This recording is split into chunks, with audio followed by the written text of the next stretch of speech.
the heart of our nation's capital in Washington, D.C., bringing compelling interviews, insightful analysis, taking you beyond the headlines and sound bites into conversations with our nation's leaders and newsmakers, all from a biblical worldview. Sitting in for Tony is today's host, Casey Harper. Now we have an agreement that was signed last night, and it's 60 days. They have to make a deal, otherwise we will do things that won't make them happy, but I don't think it's going to get to that. I think it's going to be very good. That was President Donald Trump a couple hours ago discussing the 60-day negotiating period that the U.S. and Iran now have to agree on a final deal. Welcome to this Friday, June 19th edition of Washington Watch. I'm your guest host, Casey Harper. Thanks for tuning in. Coming up, one day into the 60-day negotiating window, U.S.-Iran talks already hit a speed bump with the cancellation of today's scheduled meeting in Switzerland after another exchange of fire between Israel and Hezbollah. Though the Jewish nation and the Lebanese terrorist group have since agreed to renew their ceasefire, are we in for a bumpy ride these next 60 days? We'll discuss this shortly with Jewish News Syndicate's Ruthie Bloom, a former advisor at the office of Israeli Prime Minister Benjamin Netanyahu. And back stateside, there's a concerning piece of legislation in California that could pave the way for children to be removed from parents who refuse to affirm a child's so-called gender identity. We'll discuss this later in the program with Greg Burt, Vice President of California Family Council. Plus, Katie Faust of the Greater Than campaign will join us to talk about the importance of fathers, not just for their families, but for the nation. All that and more, straight ahead. Vice President J.D. Vance has postponed his trip to Switzerland, delaying U.S.-Iran peace talks after fresh strikes between Hezbollah and Israel took place earlier today. Joining me now to discuss this is Washington Watch reporter Mary Stackhouse. Mary, give us the latest developments. Casey, U.S. talks with Iranian negotiators were paused today after fighting between Hezbollah and Israel.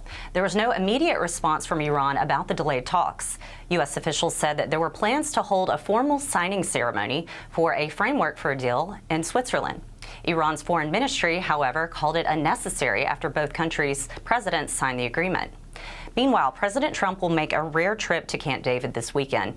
This will be his second time returning to the presidential retreat since retaking office last year. President Trump will hold both policy and political meetings during his visit. Iran may also come up during the meetings. His family will also be traveling with him for the weekend, which includes Father's Day on Sunday. Casey? Thanks, Mary. Now, after the exchange of fire that we saw earlier today between Hezbollah and Israel, it appears both sides have reached a ceasefire. Can you give us the latest there? Absolutely. This agreement between Israel and Hezbollah follows a spike in violence between both sides, which briefly threatened to derail broader peace negotiations. The truce between Israel and Hezbollah is essential for a wider accord between the U.S. and Iran. It's intended to stabilize the Middle East and keep the Strait of Hormuz open for global trade. Earlier today, Israel's UN ambassador reacted to the memorandum.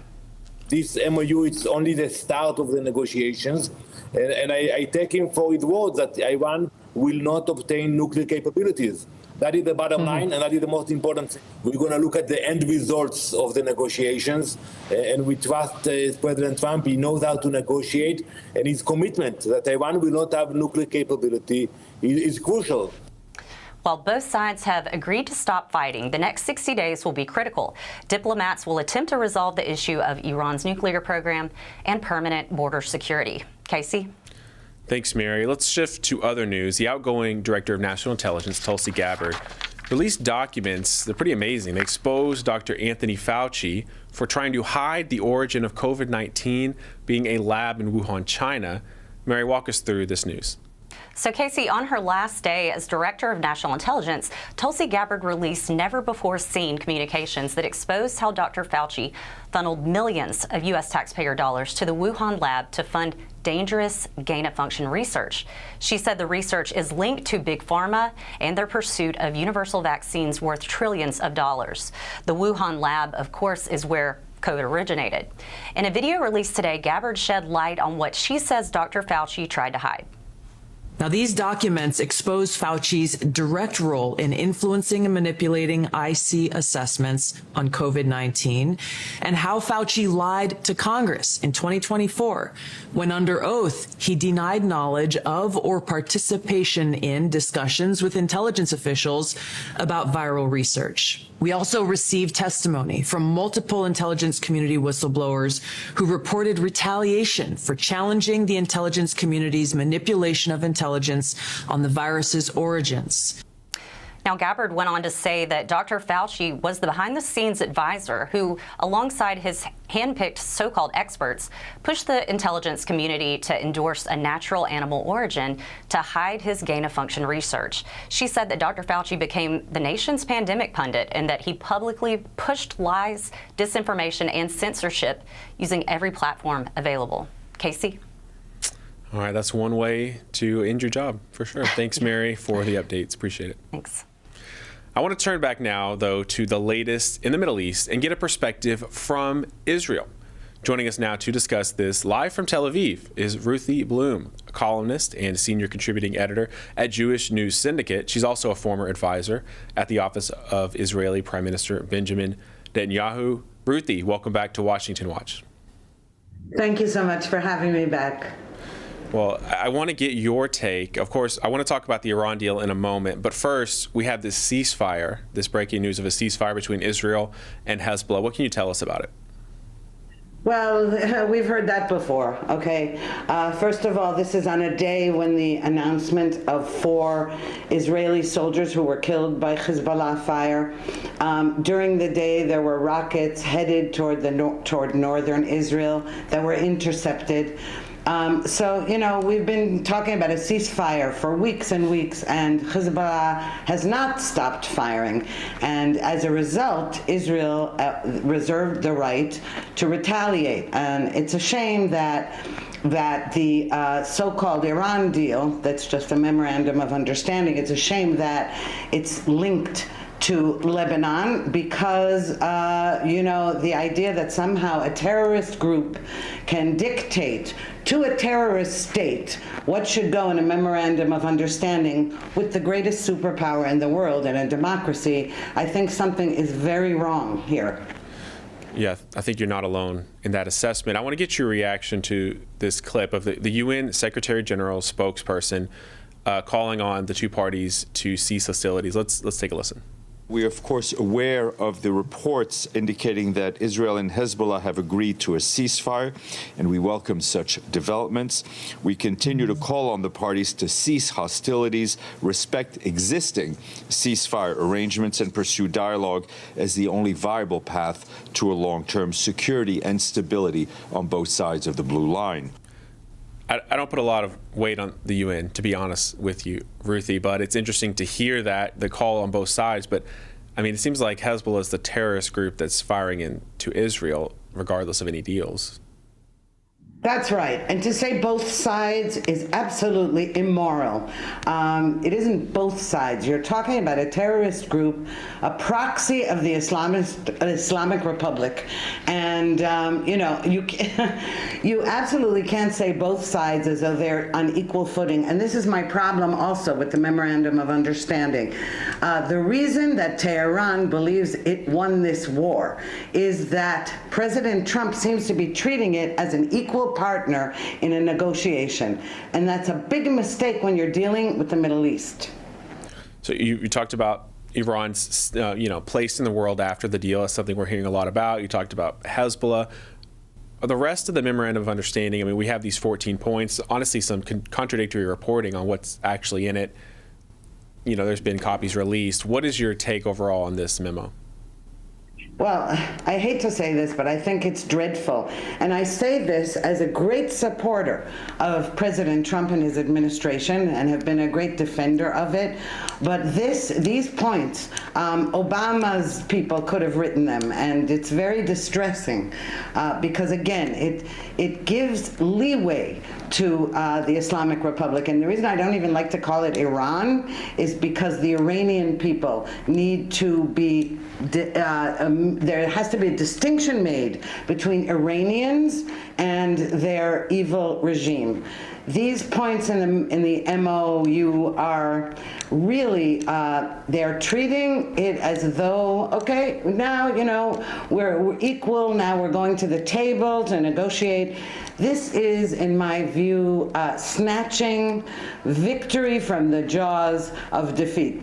And or snatching defeat from the jaws of victory.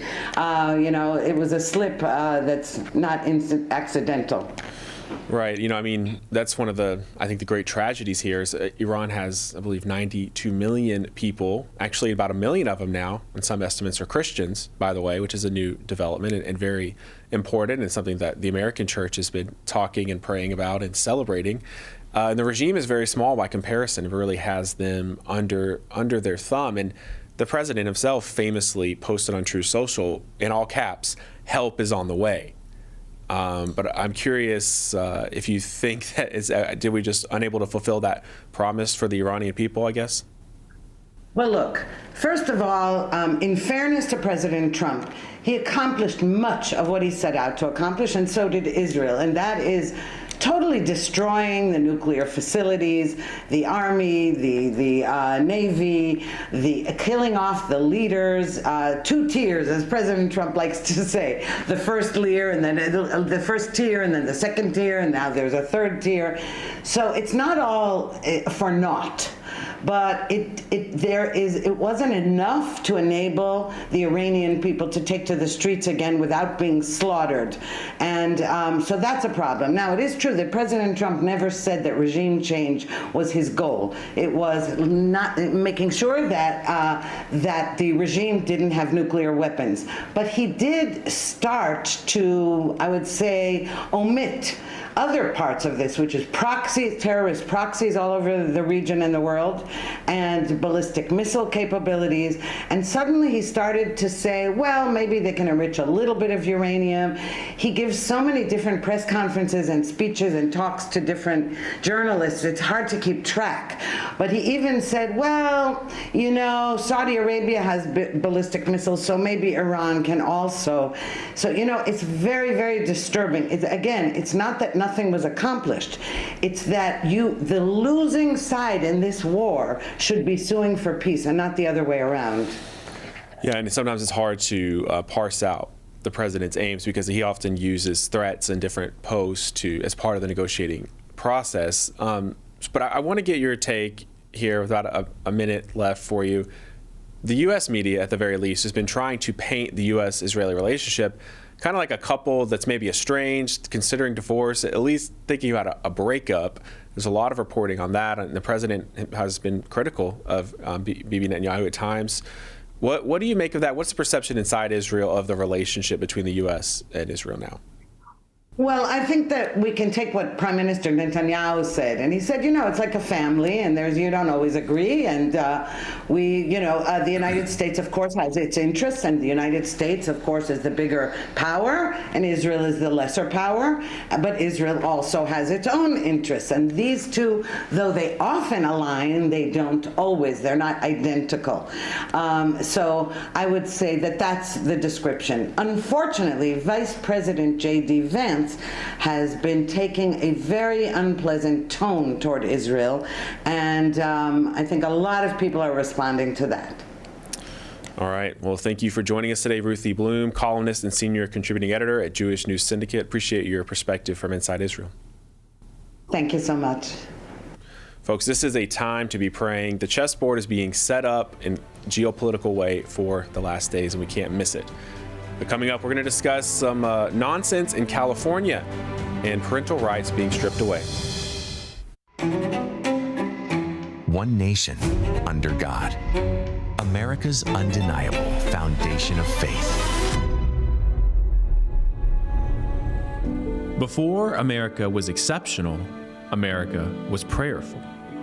Just as Paul urged Timothy, first of all, that prayer, intercession, and thanksgiving be made for all people, our founding fathers understood deeply the command to be devoted to prayer. This great American experiment began as a mighty appeal to heaven, petitioning the Lord of Heaven's armies to intervene for the righteous cause of liberty. As war began to sweep across the colonies, the Continental Congress called days of fasting and prayer in their fight against the British. The Lord answered, and the colonies prevailed. Yet in spite of victory, our founding fathers knew that dependence on God in prayer was not to be forgotten. With countless challenges facing our young nation, John Adams declared national days of solemn humiliation, fasting, and prayer to directly address the many trials and call on Americans to seek mercy and restoration. Years later, in one of America's darkest hours, Abraham Lincoln stood upon this unshakable foundation by calling the nation to repentance, declaring, "It is the duty of nations as well as of men to confess their sins in humble sorrow and to recognize that those nations only are blessed whose God is the Lord." We have seen the hand of God answer prayers again and again as our nation has turned to Him. However, the wise warning of Ronald Reagan still stands. If we ever forget that we are one nation under God, we will be a nation gone under. Through war, uncertainty, and turning points in history, many of our leaders have known where to turn. And now, it's our turn. We echo the call of George Washington 250 years ago, humbly to supplicate the mercy of Almighty God, that it would please Him to pardon all our manifold sins and transgressions, and finally establish the peace and freedom of America upon a solid and lasting foundation. The undeniable foundation of faith. Looking for a trusted source of news that shares your Christian values? Turn to the Washington Stand, your ultimate destination for informed, faith-centered reporting. Our dedicated team goes beyond the headlines, delivering stories that matter most to believers. From breaking events to cultural insights, we provide clear, compassionate coverage through a biblical lens. Discover news you can trust at the Washington Stand, where faith and facts meet every day.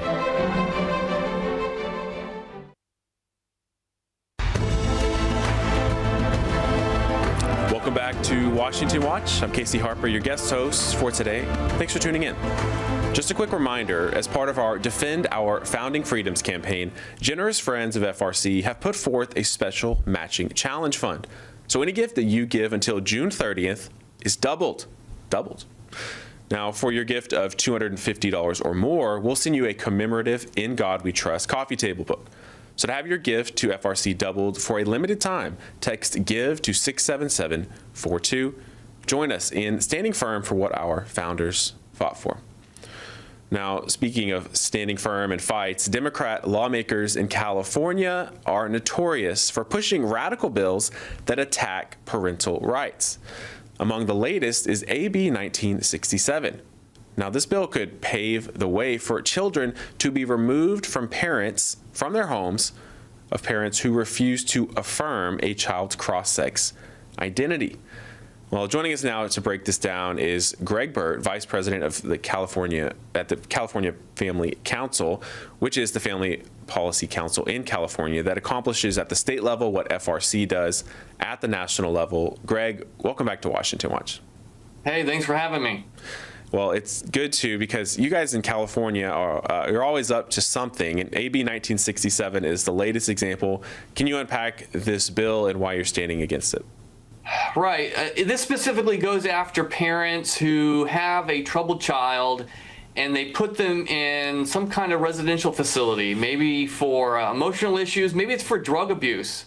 And we have legislators here in California who really believe that parents who do not affirm a kid's transgender identity are actually harming their children, that they are in danger, that the kids will commit suicide, and so they are finding ways to remove parental rights and take kids out of the custody of parents. So this is just one new way. What this does is if you put your kid in a drug rehab program and your child doesn't like it, or he thinks the real problem is the parent, he can file a complaint with his social services, and social services will start an investigation with the investigation and inquiry into the parents, and then they take this case to a judge, and the parents are brought in, didn't know this was even happening, and with an activist attorney helping out, kids can be removed from your home, and then parents are going to have to fight to keep the kid in the home over the next several months. What we really find is happening is LGBT activists are starting things called rainbow homes these are replacement for families, Christian families who believe in biblical values, and they try and persuade kids to leave their families and go to these homes, and they do it by convincing these kids that their parents are harming them because they're not being affirming to the gender that they picked.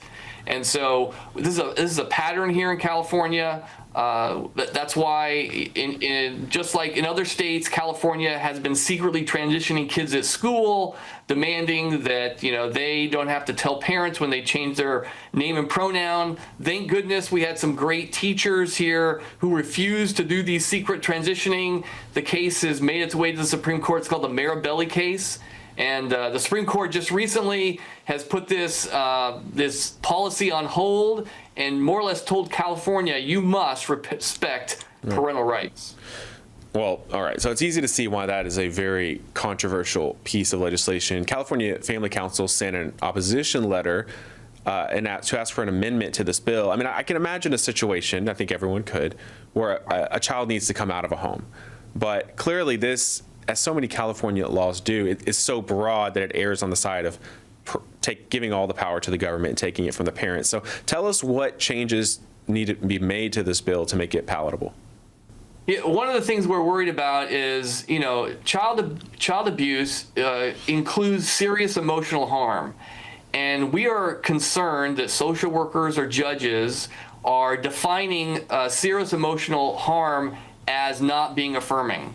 And obviously that is wrong, but we want there to be an amendment in there to simply say that Christians following their religious beliefs about gender cannot be considered abusing their own children.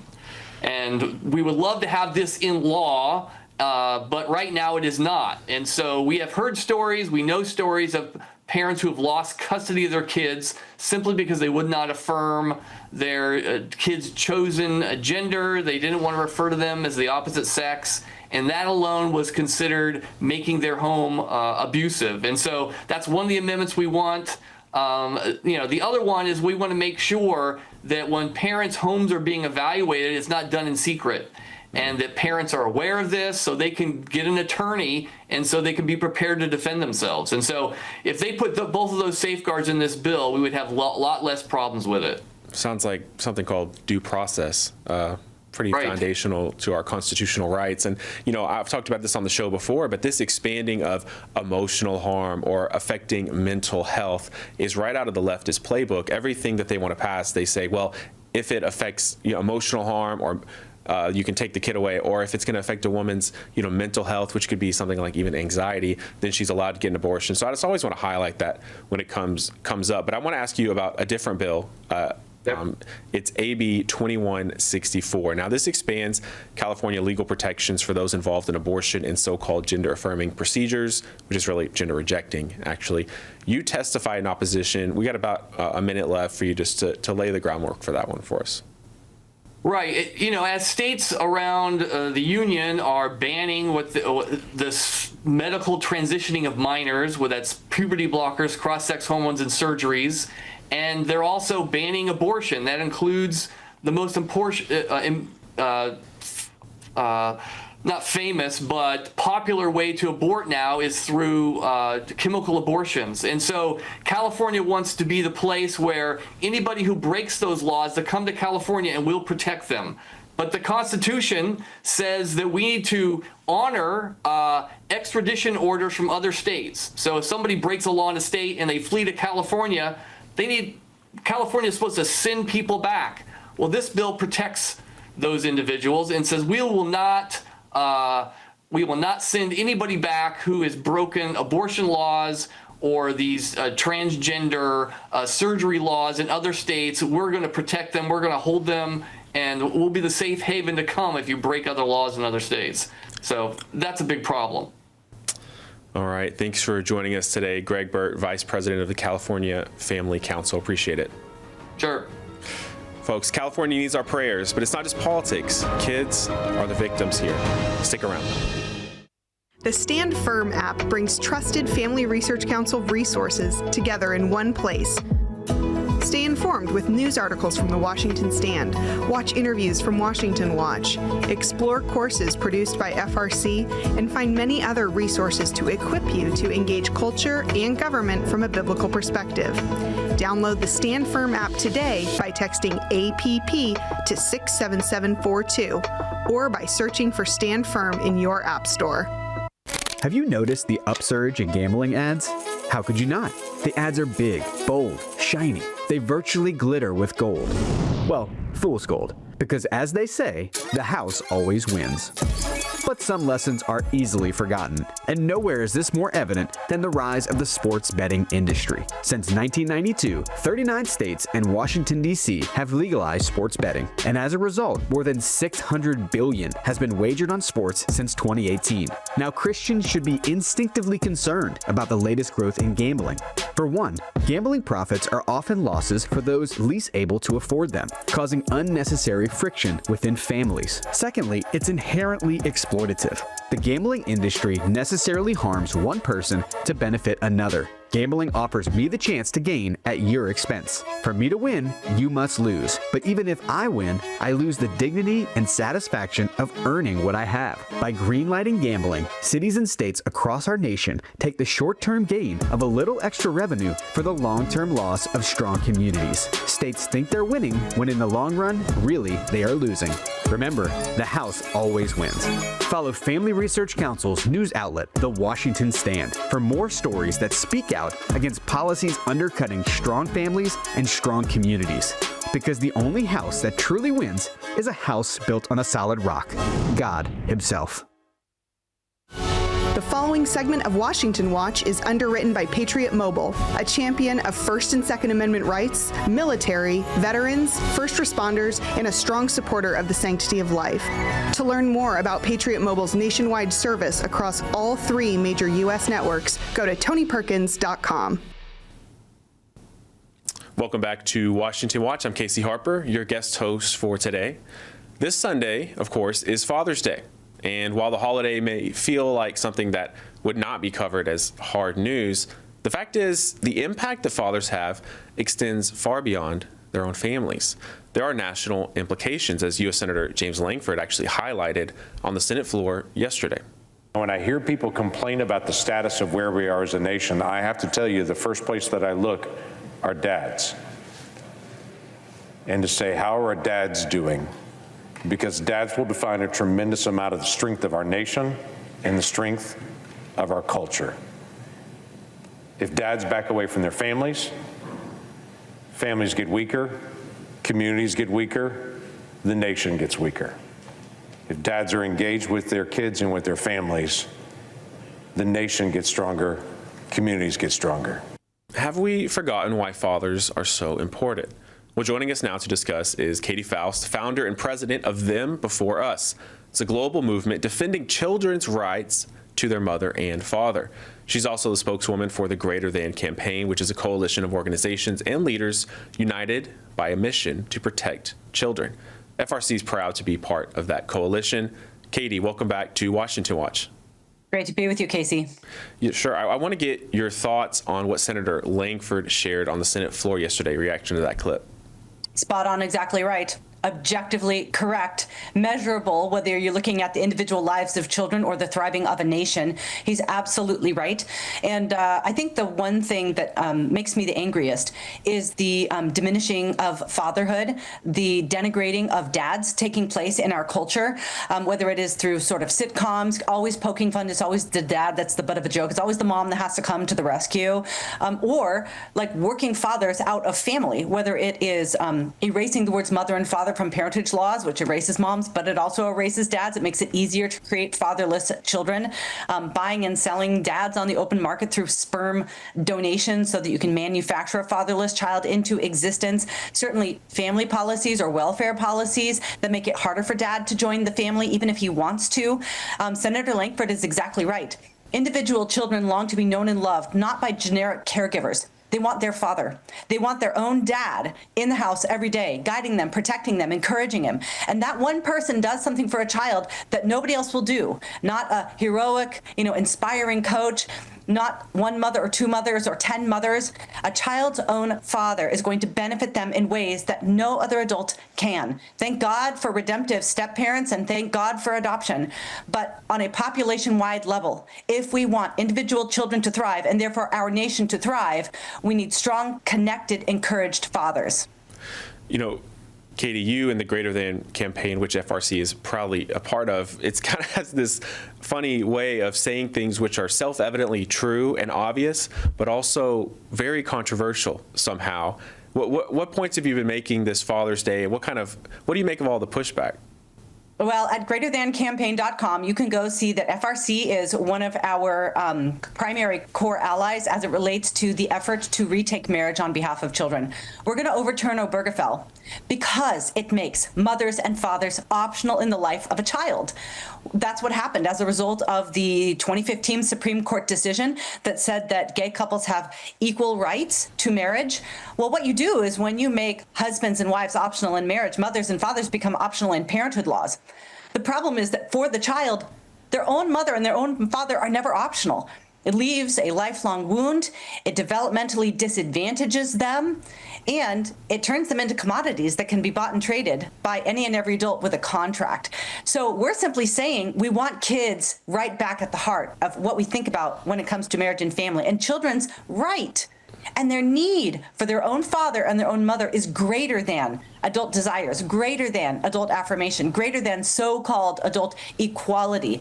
Adult equality should not be at the expense of child inequality, but that's what we've seen for 11 years. So I'll tell you what, saying moms and dads matter, that children shouldn't be bought and sold, and that marriage actually has to do with kids, gets you a lot of hate these days. Sure. Well, this isn't theoretical, though. I mean, you shared a story of a young man named Ross who was raised by his mother and her partner. And while we realize that not every household has a mother and a father, I think he really laid out in the video that I watched and you put out that God designed it the way he did for a reason. Yeah, if you go to greaterthancampaign.com right now, Ross's story is on the homepage. Ross was raised by two loving women, his mother and his social mother, his biological mother and his social mother. And he says himself, I had a roof over my head. I had food in my stomach. I had a butch mom. I had a mom that was more masculine, that was bringing home the bacon. And I had a feminine mom, who was playing the more maternal role. And you know what I wanted? A father. I was desperate for a father. I was hungry for the love and attention of a man, and I was lost without it. So this idea that you can just kind of rearrange children and put them wherever you want, absolutely not. Not when it comes to the child. And there is a hunger and a need. There's a developmental aspect. There's an understanding of your own sense as a young man or a young woman that takes place when you have your father in the home. And it is absolutely an injustice that for the last 11 years we have been writing fathers and mothers out of our family law. And it's even in developmental psychology. It's not just like a 16-year-old boy needs a dad to teach him how to drive. I mean, we've got about 30 seconds, but it goes down to even a 1 or 2-year-old needs both. Absolutely. Within the first few weeks, infants can tell the difference between male and female faces. They're going to play with the child differently, talk to the child differently, interact with them differently, discipline them differently, orient them to the world differently. And you know what? Kids need both. They need the secure attachment of mom. They need the encouragement, the separation, and the risk-taking of dad, and neither of them are optional. All right, we got to leave it there. Thank you, Katie Faust, founder and president of Them Before Us. Appreciate it. Thanks, Casey. All right, call your dad, tell him thank you. Coming up, though, we're going to have our Biblical Worldview segment, so don't go away.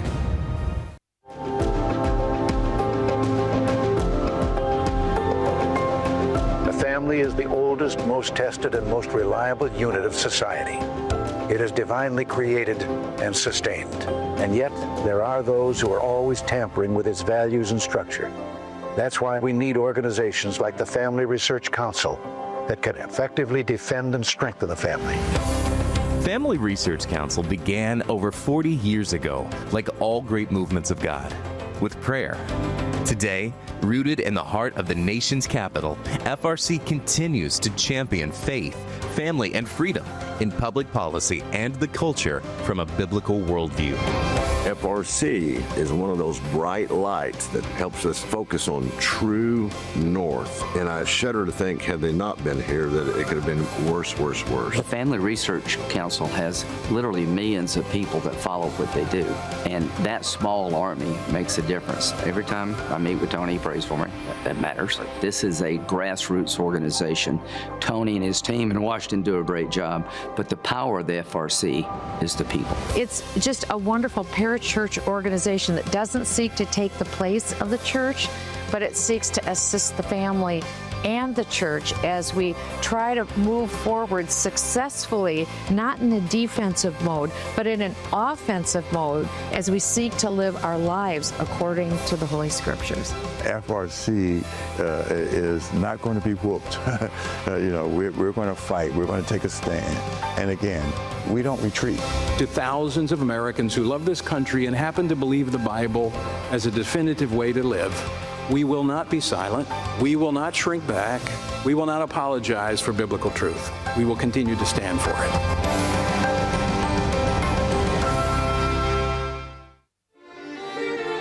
What is God's role in government? What does the separation of church and state really mean? And how does morality shape a nation? President John Adams said our Constitution was made only for a moral and religious people. It is wholly inadequate to the government of any other. Join Family Research Council for God and Government, a powerful series that explores the connection between biblical principles and the American government, equipping you with truth to engage in today's most pressing debates. We'll uncover the foundations of our nation's history and why it's relevant for today. Join us to defend God's plan for government, because faith and freedom were never meant to be separate. You can view the course at frc.org/God and Government or on the Stand Firm app.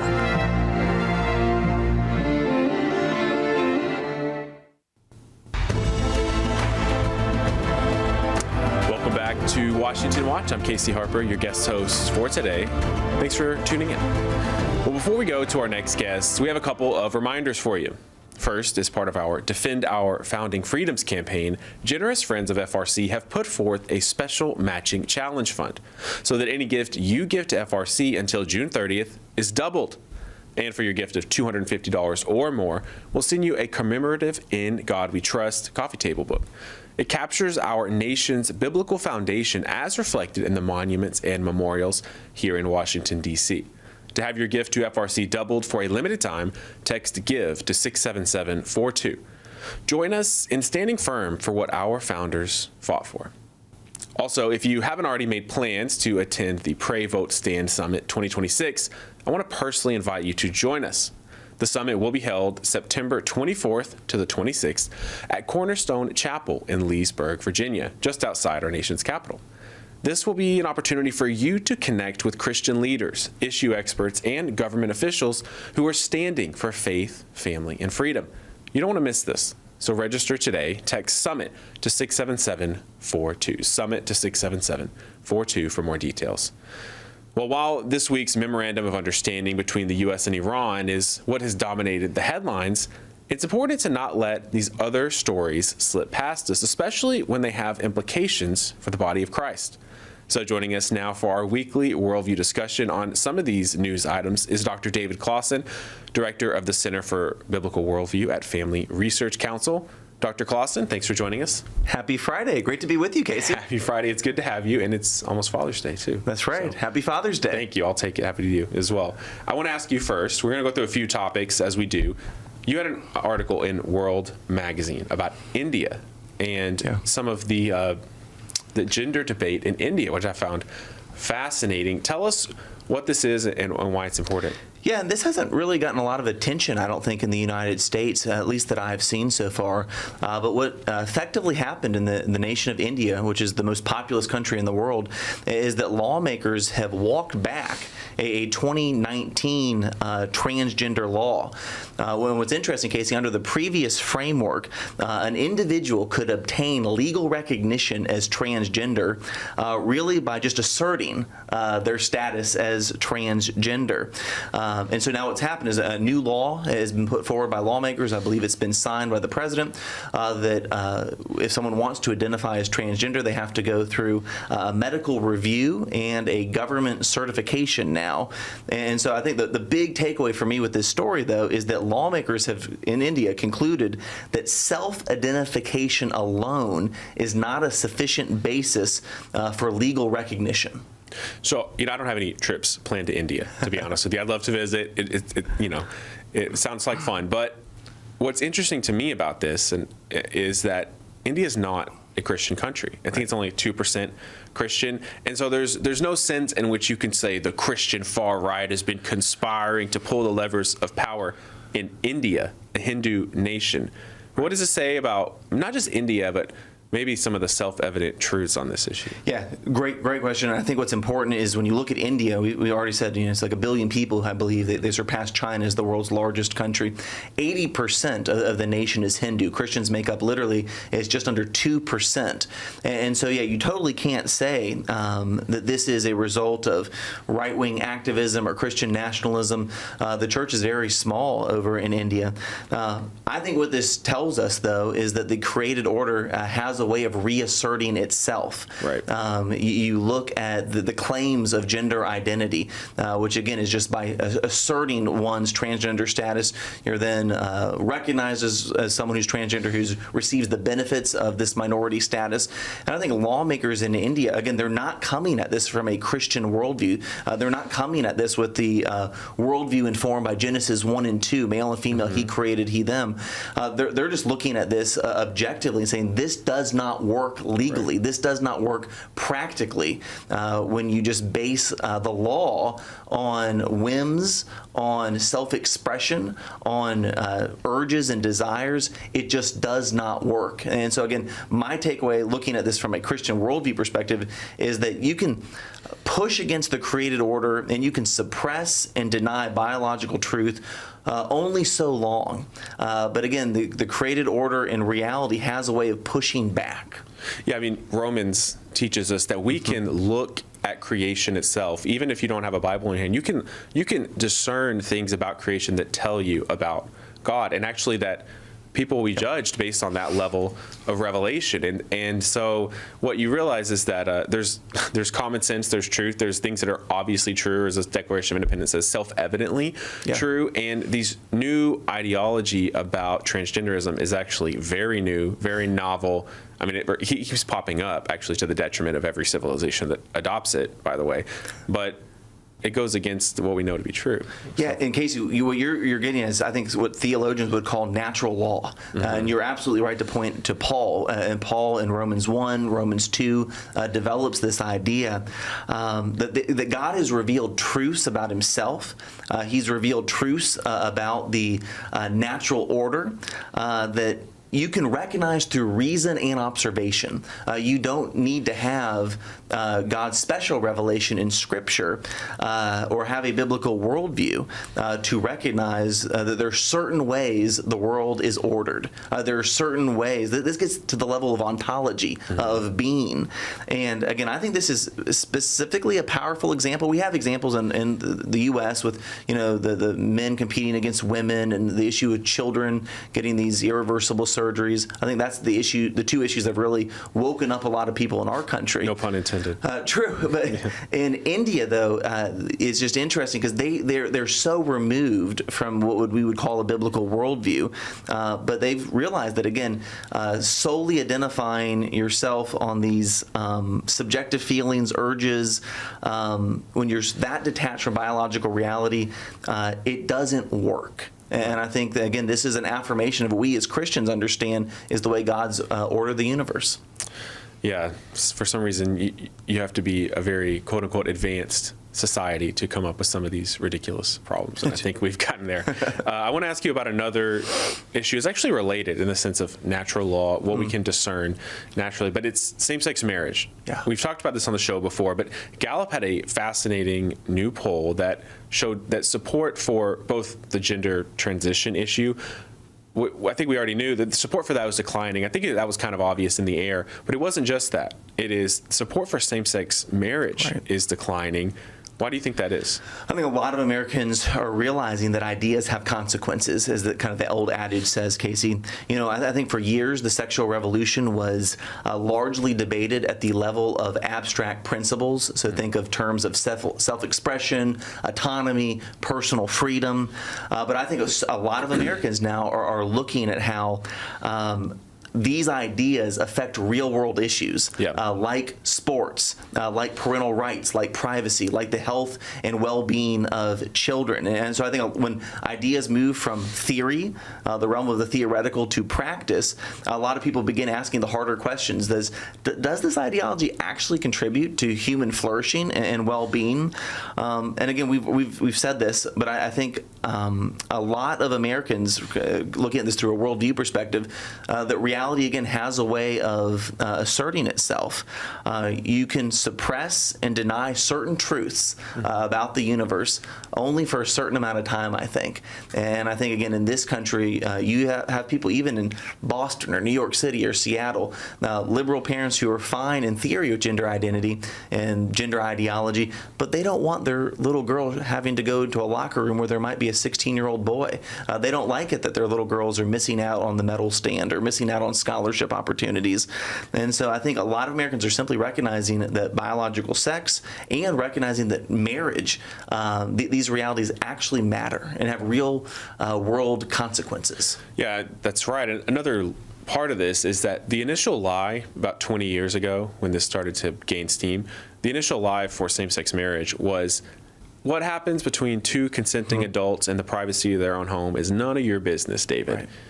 But 20 years later, it's in our faces every day. We have a whole month dedicated to it. It's not just the privacy of people's home. It's being thrown into every public school, taxpayer-funded programs. You can't watch a sporting event or go to a coffee shop without seeing a pride flag now. It's very much in our face. You can't bake cakes in the Pacific Northwest without some activist trying to put you out of business. So the idea that, these same-sex marriage couples are just victims of some Christian patriarchal society, of people are beating down their doors, it's never been true. It's always been a lie. And actually, the people on the aggressive have been the LGBT activists, right? Right. And I would say now, almost 11 years post-Obergefell, so Obergefell 2015, when the same-sex marriage was imposed by the Supreme Court, we now have the victims of the sexual revolution, children who grew up in these non-traditional settings. And Katie Faust, Them Before Us, great example, is showing that, and all the social science shows that children who are raised by the mom and dad, the biological parents who are committed to one another, that the outcomes for children are so much better. And so I think that's even part of probably what's changing public perception in the United States, especially among Republicans, is they're realizing, wow, children do so much better when they're raised by their mom and their dad. And why are we changing law to satisfy adult sexual desires and really elevating that over the rights of children? Right. I think that argument is beginning to have resonance as well. Yeah, we'll talk about another thing that's obvious from natural law. That a kid should have a mom and a dad. If you have a mom and a dad and something happens to your mom or your dad, everyone recognizes it as a tragedy, right? I mean, it's obvious, and you don't have to quote a scripture at somebody to know that. And so when kids are growing up at homes without dads or moms, it's not a good thing. You don't have to open the scripture to know that, although you should, and it will help you. I want to switch topics a little bit. Major League Baseball. All right. We're used to teams facing off on the diamond. But now we're increasingly seeing worldviews are facing off on the diamond. The San Francisco Giants have sparked a lot of backlash, not only for putting a rainbow Pride Month rainbow on their baseball caps. I mean, it is San Francisco, so I guess in some sense you can expect it. But the players who have pushed back on it have got a warning from the league. I mean, that's a very ominous warning. What's going on here, and why should Christians care about this clash of worldviews? Yeah, I think it's important because this is not just a debate about baseball caps. This really does illustrate the underlying worldview clash. And so again, you have Major League Baseball on the one hand that is affirming and promoting and celebrating these so-called Pride Night celebrations, and on the other hand, you have these three players. From what I can tell, they're good baseball players. They weren't trying to be a distraction. They weren't trying to irritate or demean anybody, but they just wrote these Bible verses on the hats because these are their Christian beliefs, Christian convictions that stem from their faith, and Major League Baseball comes down on them. And so I think the big takeaway for me is, and I think this does go to a deeper issue, Casey, is that when you have Pride Month on one hand, you have the Christian worldview on the other. Both are actually making competing claims about human identity. Pride Month is basically trying to celebrate this idea that our identity is something we could create. It's something that is really something that we define, whereas the biblical worldview says our identity comes from God. It's something that we receive. And so, again, it's not just a debate about baseball caps. It's really a debate about what does it mean to be human at the fundamental issue. And my goodness, from a religious liberty perspective, talk about actual pluralism where it demands multiple competing ideas to be allowed to enter the public square, the marketplace of ideas. I think Major League Baseball, the Giants, are going to find themselves in hot water if they continue to go in this direction that promotes one worldview and doesn't allow Christian convictions also to be represented. Yeah, I think you're right about that. And it's another good example of what the other point I was making, which is this is not just consenting adults in their home. It's being forced on us at every level. And it's part of a broader spiritual battle to change how people think about gender and sexuality and the scripture. It's part of a nationwide battle. It's not just, a side issue. Well, as we mentioned earlier, Father's Day is here. It's upon us. And, there's a lot said in the culture about fathers, about the role of them. There's, I think, an effort to undermine the role of the father in culture, especially from the left. I want to hear from you in honor of Father's Day. What does the Bible say about fathers? Why are fathers important in a Christian worldview? What's the role of a father? Yeah, well, just because I know he watches the program, I just want to start my answer by saying I love my own dad. I'm grateful to be Rodney Clausen's son, someone who modeled hard work, integrity, faithfulness. No other sons around the country probably feel similar about their dad. I think for Christians, it's important to know we celebrate fathers, we celebrate fatherhood, because fatherhood is not a social construct. Fathers are really, really important. They are part of God's good design for the family. We know that Scripture consistently presents fathers as having that unique responsibility to provide and protect and lead and disciple their children. Of course, we know no father is going to perfectly fulfill that, but fatherhood does reflect something about God himself, who, by the way, reveals himself to us as Father. And so I think almost exclusively. Absolutely. And I think that's why we've talked about the New York law that's trying to replace the words father and mother. And I think the reason that's so demeaning and unhelpful is it really denigrates fathers and mothers to just function, and it obscures the reality that children benefit from knowing and being nurtured by both mom and dad. Fathers are not incidental to family life. They're crucial. They're a gift from God. They play a unique and irreplaceable role in the life of their families, churches, and societies, and that's something we should be celebrating on Sunday. Well, Dave, you always have the answer here and give I love how you marry Bible and philosophy, not just one or the other. And I'm often irked by people who only use philosophy. So I appreciate that marriage of that. If people want to know more about the Center for Biblical Worldview, I know you have workshops coming up this summer. We've got about 30 seconds for you just to explain that and how they can get connected. Yeah, we have several of these worldview workshops where we have these sessions in churches where we talk about these issues of life, religious liberty, sexuality. You can, if you're at all interested, you can go to worldviewworkshops@frc.org. That's an email address, worldviewworkshops@frc.org. Send me an email. We have 3 upcoming, one in Panama City, Florida, another in Gainesville, Georgia, and then another in Las Vegas, Nevada. And so we'd love to see you there at a worldview workshop. A worldview workshop on the Bible in Las Vegas, Nevada. That's right. Love to see you there. That's right, in the belly of the beast. And what's the email one more time? Worldviewworkshops@frc.org. All right. Thank you, Dr. David Clausen, Director of the FRC Center for Biblical Worldview. Really appreciate the conversation. Thank you, Casey. All right, folks. Thanks for tuning in to Washington Watch. We'll see you next time.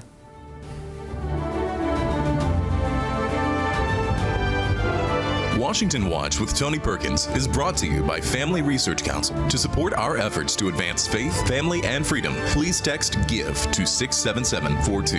That's GIVE to 67742. Portions of the show discussing candidates are brought to you by Family Research Council Action. For more information, please visit TonyPerkins.com.